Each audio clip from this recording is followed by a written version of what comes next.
மாகாண முகாமைத்துவ அபிவிருத்தி பயிற்சி நிறுவனத்தின் உத்தியோகபூர்வ இணையதளம் கற்றல் முகாமைத்துவ கட்டமைப்பு மற்றும் பயிற்சி முகாமைத்துவ கட்டமைப்பு ஆகியவற்றின் அங்குரார்ப்பண நிகழ்வு வடக்கு மாகாண கௌரவ ஆளுநர் என் வேதநாயகன் அவர்களின் தலைமையில் நேற்று புதன்கிழமை 25ஆம் தேதி மாலை கிளிநொச்சியில் உள்ள முகாமைத்துவ அபிவிருத்தி பயிற்சி நிறுவன கேட்போர் கூடத்தில் சிறப்பாக நடைபெற்றது.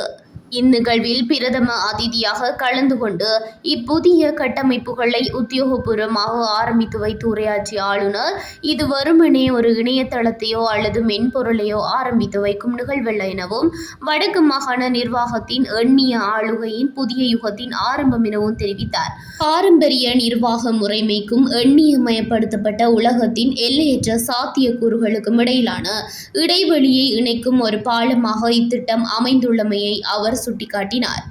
தேசிய எண்ணியமயமாக்கல் கொள்கையுடன் ஒன்றிணைந்ததாக முன்னெடுக்கப்பட்டுள்ள இத்திட்டத்தினூடாக தொழில்சார் மேம்பாட்டுக்கு தடையாக இருக்கும் பௌதிக ரீதியான தடைகள் தகர்க்கப்பட்டுள்ளதாக குறிப்பிட்ட ஆளுநர், யாழ்ப்பாணம், கிளிநொச்சி அல்லது முல்லைத்தீவு என ஒரு அதிகாரி எங்கு கடமையாற்றினாலும் உலகத்தரம் வாய்ந்த பயிற்சி வளங்களை இனி அவர்கள் தமது விரல் நுனியில் பெற்றுக்கொள்ள முடியும். இது ஒரு தொழில்நுட்ப மேம்பாடு என்பதை விட மேலானது. எமது மிக முக்கியமான சொத்தான மனித வளத்தின் மீது மேற்கொள்ளப்பட்ட ஒரு மூலோபாய முதலீடாகும்.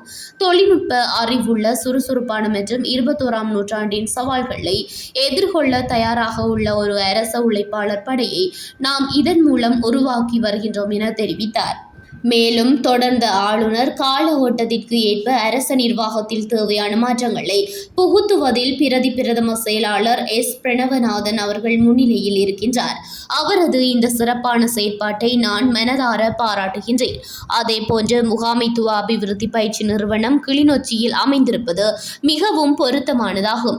எல்லாமே யாழ்ப்பாணத்தில் தான் அமைய வேண்டும் என்ற சிந்தனையை நாம் மாற்றியமைக்க வேண்டும் எனவும் வலியுறுத்தினார். அரசாங்கத்தின் எண்ணியமயமாக்கல் கொள்கையூடாக அரச சேவையில் உள்ள தாமதங்கள் மற்றும் சிவப்பு நாடா முறைமைக்கு முற்றுப்புள்ளி வைக்கப்படுவது மட்டுமன்றி ஊழல் மற்றும் லஞ்சம் போன்ற சீர்கேடுகளும் முழுமையாக ஒழிக்கப்படும் என ஆளுநர் மேலும் சுட்டிக்காட்டினார்.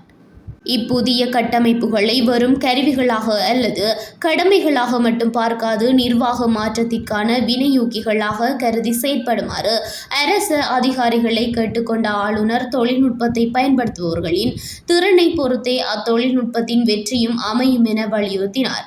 அத்துடன் மாகாணத்தின் முன்னேற்றத்திற்கு அரச அதிகாரிகளின் அர்ப்பணிப்பே இயந்திரமாக செயற்படுகின்றது என குறிப்பிட்ட அவர், இத்திட்டத்தை நனவாக்குவதற்கு அயராது உழைத்த முகாமைத்துவ அபிவிருத்தி பயிற்சி நிறுவனத்தின் பணிப்பாளர், உத்தியோகத்தர்கள் மற்றும் இணையதள அபிவிருத்தி குழுவினருக்கு தனது வாழ்த்துக்களையும் பாராட்டுக்களையும் தெரிவித்துக் கொண்டார்.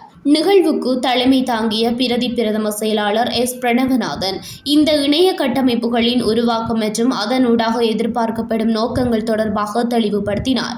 முகாமைத்துவ அபிவிருத்தி பயிற்சி நிறுவனத்தின் பணிப்பாளர் தனது வரவேற்புரையில், நிறுவனத்தின் செயற்பாடுகளுக்காக இந்த ஆண்டு கடந்த காலங்களை விட 4 மடங்கு அதிக நிதி ஒதுக்கப்பட்டுள்ளதாக குறிப்பிட்டார்.